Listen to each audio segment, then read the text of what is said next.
Hello everyone, I am Sonam. Welcome back to my YouTube channel Apna Vidyalaya. आज के इस video में हम आप सभी को बताएंगे क्लास 10th हिंदी का मॉडल पेपर 2023, जो कि बिल्कुल ऐसा ही पेपर आएगा आप सभी के 2023 बोर्ड परीक्षा में।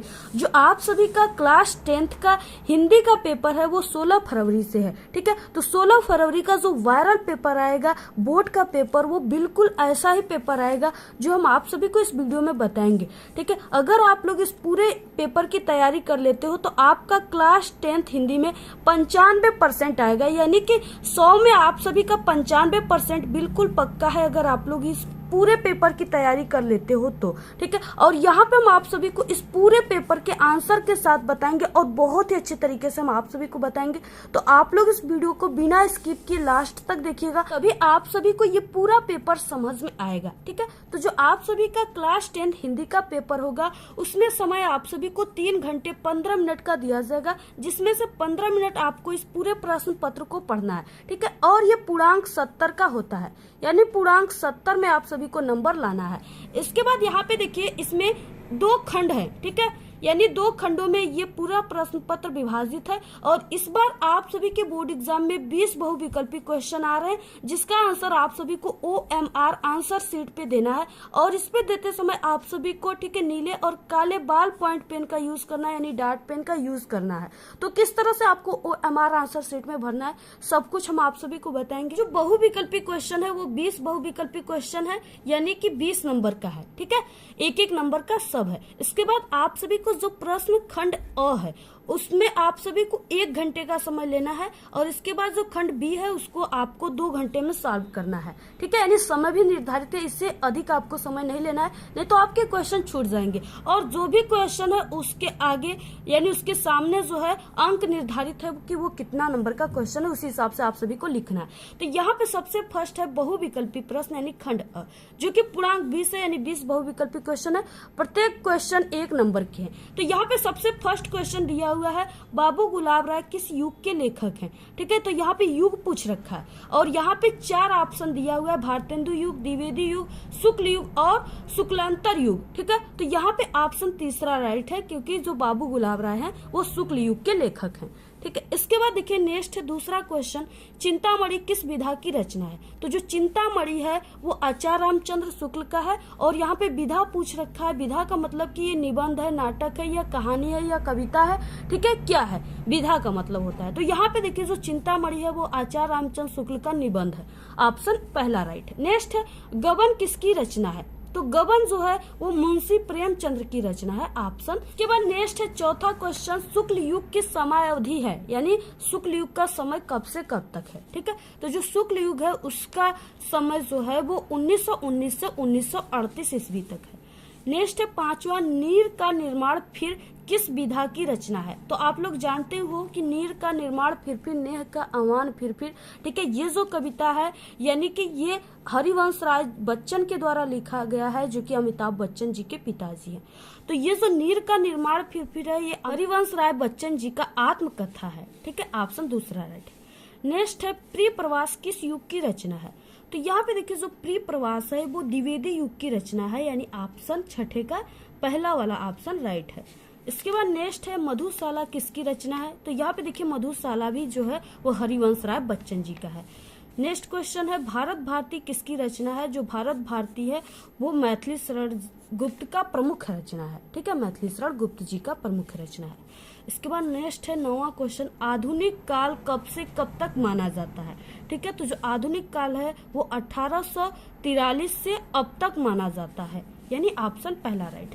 नेक्स्ट है मतीराम किस युग के कवि हैं। तो जो मतीराम है वो रीतिकाल के कवि हैं, ठीक है, क्योंकि मतीराम रीतिकाल के ही कवि हैं। तो ऑप्शन नंबर 10वें का चौथा ऑप्शन राइट है। नेक्स्ट है हास्य रस का स्थायी भाव है, ठीक है। देखिए आप लोग इसको तभी पहचान पाओगे जब आपको हास्य रस का यानी कि पूरा परिभाषा याद होगा और आपको उदाहरण याद होगा तब।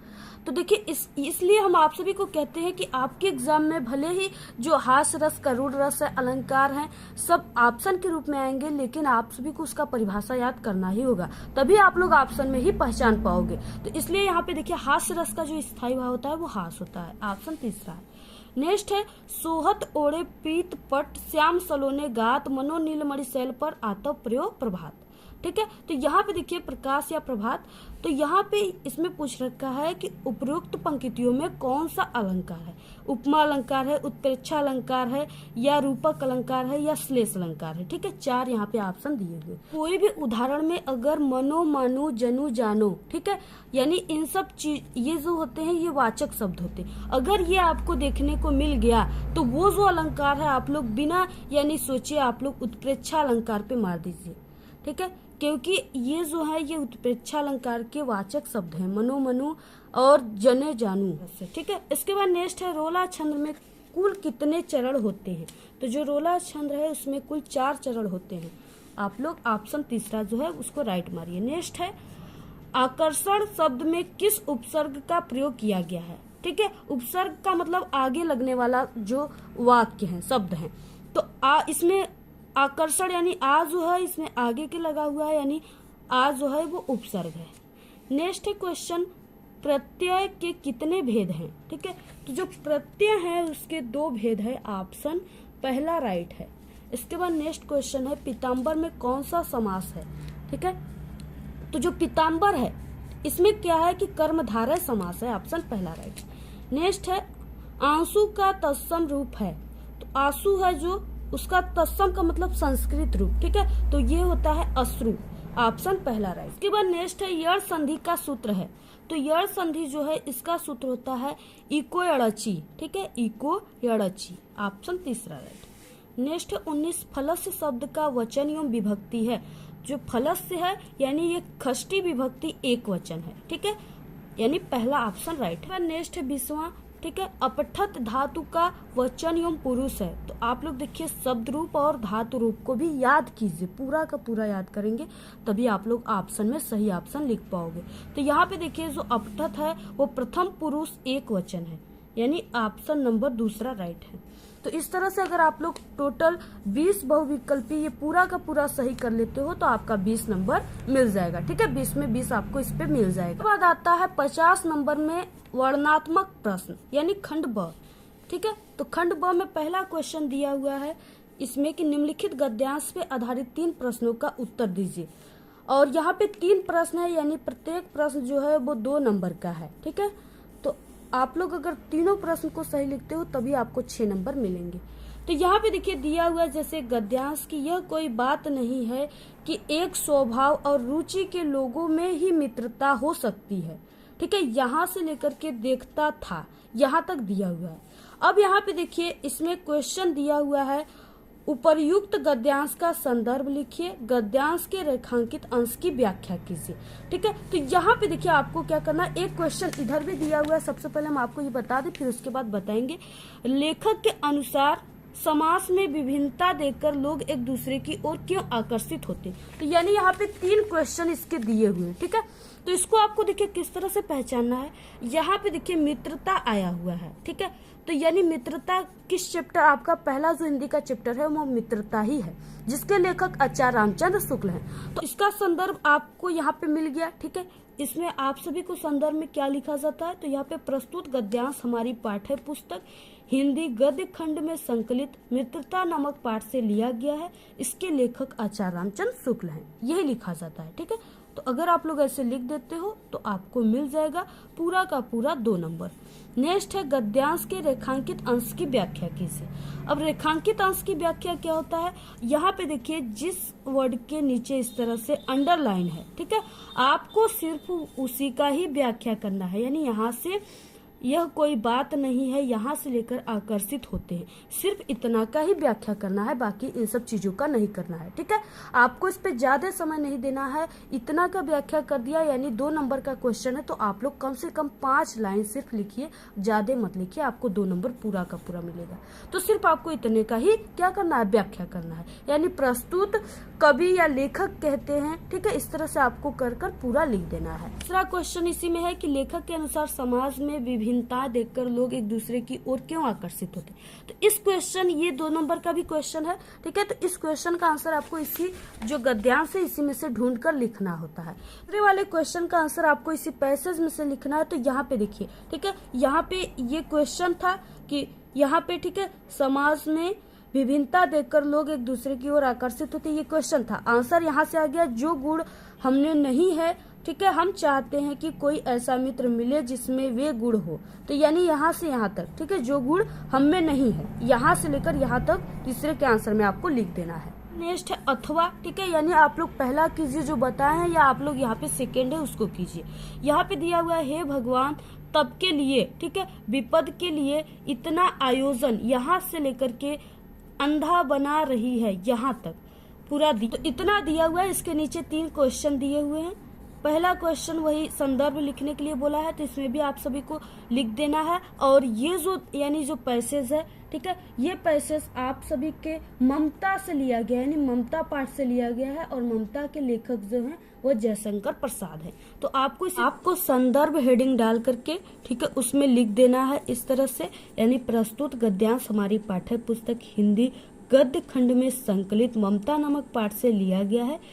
इस पाठ के लेखक, ठीक है, जयशंकर प्रसाद है। तो इस तरह से आपको लिख देना है। नेक्स्ट रेखांकित अंश की व्याख्या, तो इसमें वही करना है जो हमने आपको बताया है। इसके बाद नेक्स्ट है इसमें तीसरा क्वेश्चन, इसका भी आंसर आपको इसी में से लिखना होता है। नेक्स्ट है दूसरा कि दिए गए पद्यांश पे आधारित 3 प्रश्नों का उत्तर दीजिए, ये भी 6 नंबर का है। तो यहाँ पे देखिए दिया हुआ है, जैसे चरण कमल बंदो हरिराई जा की कृपा पगु गिर लेहो, ठीक है, यहाँ से लेकर यहाँ तक बार बार बंदो तिह पाई, यहाँ तक दिया हुआ है। अब इसमें भी देखिए रेखांकित अंश दिया हुआ है। और यहाँ पे पहला क्वेश्चन इसमें भी वही है, संदर्भ लिखने के लिए। दूसरा में रेखांकित अंश की व्याख्या करना है। और तीसरे में पूछ रखा है कि ये जो दिया हुआ है पंक्ति, इसमें कौन सा अलंकार है, ठीक है। तो यहाँ पे देखिए, यहाँ पे ये जो पद्यांश है, ठीक है, सबसे पहले आपको इसको पहचानना है। तो ये जो पद्यांश है ये पद से लिया गया है और ये सूरदास जी का है, ठीक है। तो यही आप सभी को इस संदर्भ में लिख देना है। और इसमें सिर्फ जो आप लोग यानी प्रस्तुत पद्यांश लिखेंगे, ठीक है, प्रस्तुत पद्यांश हमारी पाठ्य पुस्तक हिंदी पद खंड में संकलित, ठीक है, पद नामक पाठ से लिया गया। इस पाठ के जो कवि है, रचयिता है, ठीक है, वो सूरदास जी हैं, ऐसे लिखना है। और इसमें भी आप सभी को वैसे ही व्याख्या करना। पूछ रखा है कि इस पंक्ति में कौन सा अलंकार है। तो यहाँ पे देखिए बार बार जो है वो 2 बार आया है, यानी ब शब्द की बार बार आवृत्ति हुई है, इसलिए यहाँ पे अनुप्रास अलंकार है। कौन सा अनुप्रास, ठीक है, नोट कर लीजिए आप लोग। आपको इसी तरह से एग्जाम में लिखना है, तभी आप सभी को हिंदी में 100 में 100 पूरा नंबर मिलेगा। तो यहाँ पे इसमें अथवा भी दिया हुआ है, सुनि सुंदर बैन सुधारस साने, ठीक है, स्यानी है जानकी जानी भली, यहाँ से लेकर के कंज कली तक दिया हुआ है। और इसमें भी यहाँ पे पहले क्वेश्चन में संदर्भ बोला है, ठीक है। तो इसमें यानी वो जो ये जो पंक्ति है, यहाँ पे जो हमने आप सभी को बताया है, ये तुलसीदास जी का है और ये वनपथ से लिया गया है। तो आपको इसी तरह से लिख देना है संदर्भ, जैसे हमने आप सभी को बताया है। इसके बाद रेखांकित अंश की व्याख्या तो आपको उसी तरह से कर देना है जैसे हमने आप सभी को बताया। इसके बाद यहाँ पे पूछ रखा है कि अनुराग तड़ाग तथा मनु मंजुल कंज कली में कौन कौन सा अलंकार है, ठीक है। तो इसमें यानी क्या है कि सबसे पहले हम आपको बता दें कि यहाँ पे मनु दिया हुआ है, यानी मनु क्या है, उत्प्रेक्षा अलंकार है, ठीक है। और यहाँ पे म की 2 बार आवृत्ति हुई है, तो ये अनुप्रास अलंकार भी है इसमें। और यहाँ पे कली से, ठीक है, भेदभाव किया जा रहा है, यानी भेदभाव, तो यहाँ पे क्या है, रूपक अलंकार भी है। तो यहाँ पे 3 अलंकार है, ठीक है, यानी पहला है अनुप्रास, उत्प्रेक्षा और इसके अलावा रूपक अलंकार। तीनों को आप लोग नोट कर लीजिए। नेक्स्ट है तीसरा क्वेश्चन, दिए गए संस्कृत गद्यांश में से किसी एक का संदर्भ सहित हिंदी में अनुवाद करना। ये क्वेश्चन आप सभी का 5 नंबर का है। 2 नंबर आपको संदर्भ पे मिलेंगे, 3 नंबर आपको अनुवाद पे मिलेंगे। तो यहाँ पे देखिए दिया हुआ है ऐसा नगरी, जो कि बहुत मोस्ट इम्पोर्टेंट है, ये आपके एग्जाम में आना ही आना है। बिल्कुल ये ऐसा ही आप सभी का पेपर आएगा जैसे यहाँ पे हमने आप सभी को बता रहे हैं, ठीक है। इसी आधार पे आप लोग क्वेश्चन को तैयार कीजिए। तो यहाँ पे ऐसा नगरी भारतीय संस्कृति संस्कृत भाषायाच केंद्र स्थलम अस्ति, ठीक है। यहाँ से आपका यहाँ पे भाषायाम कारितः तक दिया हुआ है, इसका आपको संदर्भ लिखना है और आप सभी को इसका क्या करना है, यानी अनुवाद करना है। इसमें अथवा दिया हुआ है, मानव जीवनस्य, ठीक है, संस्करणम संस्कृति तक से लेकर के संस्कृति तक दिया हुआ है। इसको भी आपको पहचानना है और आप सभी को लिखना है। नेक्स्ट है यहाँ पे दिया हुआ है चौथा, दिए गए संस्कृत पद्यांश में से किसी एक का संदर्भ सहित हिंदी अनुवाद कीजिए। ये भी आप सभी का 5 नंबर का है, ठीक है। मानम हित्वा प्रियो भवति, क्रोधम हित्वा न सोचती, कामम हित्वार्थवान भवति, लोभम हित्वा सुखी भवेत्। इसका भी आपको संदर्भ लिखना है, हिंदी अनुवाद। इसके बाद इसमें अथवा दिया हुआ है, आप लोग दोनों में से किसी एक को कीजिए। सर्वे भवन्तु सुखिनम, सर्वे सन्तु निरामया, सर्वे भद्राणि पश्यन्तु मा कश्चित् दुर्भाग् भवेत्। इसके बाद नेक्स्ट है इसमें 5वां, अपने पठित खंड काव्य के आधार पर निम्नलिखित प्रश्नों में से किसी एक का उत्तर दीजिए। ये 3 नंबर का क्वेश्चन है और ये जो है हम आप सभी को बता दें कि ये जिला वाइज है, ठीक है। आप लोग जिस जिले के हो उसी हिसाब से आप लोग याद कीजिए। आप लोग अपने टीचर से इसके बारे में पूछ सकते हो, कौन सा जिला का हमारे जिले में कौन सा, ठीक है, खंड काव्य आएंगे, या आप लोग क्वेश्चन बैंक से देख सकते हो, या आप लोग कमेंट करोगे तो हम बता देंगे। इसके बाद देखिए यहाँ पे क में दिया हुआ है, ख में यानी मुक्ति दूत खंड काव्य के आधार पे गांधी जी का आपको चरित्र चित्रण कीजिए, या यहाँ पे चतुर्सर्ग का करना है मुक्ति दूत का, या यहाँ पे ज्योति जवाहर का, ठीक है। तो इस तरह से यानी यहाँ पे मेवाड़ मुकुट का इस तरह से दिया हुआ है। मेवाड़ मुकुट में आपको लक्ष्मी का करना है। इसके बाद यहाँ पे भी इसी तरह से दिया हो, किसी एक पे करना है। अग्र पूजा, जय सुभाष, मातृभूमि, कर्ण, ठीक है, कर्मवीर और तुमुल, इस तरह से कई दिए हुए जिसमें से किसी एक का आपको करना है। दिए गए लेखकों में से किसी एक का जीवन परिचय लिखते हुए उनकी एक प्रमुख रचना का उल्लेख कीजिए। ये 5 नंबर का इस बार आप सभी के बोर्ड एग्जाम में आएगा, 6वां क्वेश्चन था, ठीक है। तो इसमें डॉक्टर राजेंद्र प्रसाद, जयशंकर प्रसाद, आचार्य रामचंद्र शुक्ल, तीनों दिए हुए और तीनों जीवन परिचय, जैसे एक टॉपर लिखते हैं, यानी जीवन परिचय लिखने की सही तरीका क्या है वो हमने आप सभी को बताया हुआ है। सभी जीवन परिचय, तीनों जीवन परिचय हमने पहले से ही बता दिया है। आप लोग हमारे चैनल में क्लास 10th हिंदी के महत्वपूर्ण जीवन परिचय जो है उसके प्लेलिस्ट में आप लोग जाकर जरूर देख लीजिए, ठीक है। इसके बाद यहाँ पे कवि का जीवन परिचय लिखने के लिए बोला है और इसमें भी आपको एक रचनाएं जरूर लास्ट में लिखना है। इसमें भी गोस्वामी तुलसीदास, सुमित्रानंदन पंत, महाकवि सूरदास, तो यहाँ पे इनके तीनों का हमने बताया, आप लोग जाकर चैनल पे देख सकते हो। इसके बाद नेक्स्ट है 2 नंबर का क्वेश्चन 7वां, अपनी पाठ्य पुस्तक में से कंठस्थ कोई एक श्लोक आपको लिखना है जो इस पूरे प्रश्न पत्र में न आया हो, ठीक है। तो आपका 2 नंबर का है। नेक्स्ट 8वां, निम्नलिखित में से किन्हीं 2 प्रश्नों का संस्कृत में आपको उत्तर देना है। ये 4 नंबर का क्वेश्चन है। इसमें आपका 4 क्वेश्चन दिया हो जिसमें से किसी आपको 2 का ही आंसर सिर्फ देना है। भारतीय संस्कृति मूलम किम अस्ति, या पुरुराज कह आसित, ठीक है, चंद्रशेखर कह आसित, वीर केन पूज्यते। 3 क्वेश्चन है, आप लोग तीनों में से आप सभी को आंसर देना है। नेक्स्ट है, निम्नलिखित में से किसी एक विषय पर आपको निबंध लिखना है और निबंध जो है वो 9 नंबर का आएगा। सबसे यानी ज्यादा नंबर का क्वेश्चन निबंध ही आएगा हिंदी में। इसमें दिया हुआ है पहला, पर्यावरण संरक्षण के उपाय, ठीक है। ये आप लोग पर्यावरण प्रदूषण पे अगर निबंध याद किए हो तो आप लोग उस निबंध को इसमें लिख सकते हो, ठीक है। इसके बाद आतंकवाद कारण एवं निवारण, जो कि हमारे चैनल पे आतंकवाद का पूरा इम्पोर्टेंट जो है वो अपलोड है, बहुत ही अच्छे तरीके से हमने बताया, आप लोग जरूर उसको देख लीजिए। नेक्स्ट है जनसंख्या लाभ और हानि, जनसंख्या वृद्धि पे निबंध जिसे कहते हैं, इसको भी आप लोग देख लीजिए। इसके बाद नेक्स्ट है नारी सशक्तिकरण, ये भी बहुत इंपॉर्टेंट है, यानी आप लोग इस चारों को याद कर लीजिए। इसमें से एक न एक आप सभी के एग्जाम में जरूर आएंगे और आपका 9 नंबर पक्का हो जाएगा, जो कि हमारे चैनल पे अपलोड है। आप लोग क्लास 10th हिंदी इंपॉर्टेंट निबंध के प्लेलिस्ट में जाकर देख सकते हो। तो ये रहा आपका हिंदी क्लास 10th का पूरा पेपर, यानी इसी तरह से आप सभी के बोर्ड एग्जाम 2023 में हिंदी का पेपर आएगा। तो आप लोग इसी तरह से पूरे क्वेश्चन को तैयार कर लीजिए, ठीक है, और आप लोग लिखने की भी प्रैक्टिस कर लीजिए। और अगर आप सभी को किसी भी सब्जेक्ट में जो आपका कमजोर सब्जेक्ट है उसमें बिना पढ़े पास होने की ट्रिक चाहिए तो आप लोग जरूर कमेंट कीजिए। हम आप सभी को तुरंत वीडियो प्रोवाइड करा देंगे। और वैसे भी क्लास 10th और 12th के सभी सब्जेक्ट में बिना पढ़े पास होने की ट्रिक हमारे चैनल पे अपलोड है। आप लोग प्लेलिस्ट में जाकर के देख सकते हो या कमेंट करोगे तो वहाँ पे हम आपको लिंक सेंड कर देंगे। ठीक है, तो आप लोग इस वीडियो को ज्यादा से ज्यादा शेयर कीजिए। और इसी तरह आप सभी को और भी कोई मॉडल पेपर चाहिए सब्जेक्ट का क्लास 10th के तो आप लोग जरूर कमेंट कीजिए। हम आप सभी को पूरे पेपर प्रोवाइड करा देंगे बहुत ही जल्दी। आज के इस वीडियो में इतना ही। आपको वीडियो कैसा लगा? अगर वीडियो पसंद आए तो एक बड़ा सा लाइक कर दे। चैनल पे ना तो सब्सक्राइब करके बेल आइकन को जरूर प्रेस कर दे। आप लोग इस वीडियो को सभी दोस्तों में प्लीज शेयर कीजिए। कमेंट करना बिल्कुल ना भूले। Thanks, all the very best, bye bye.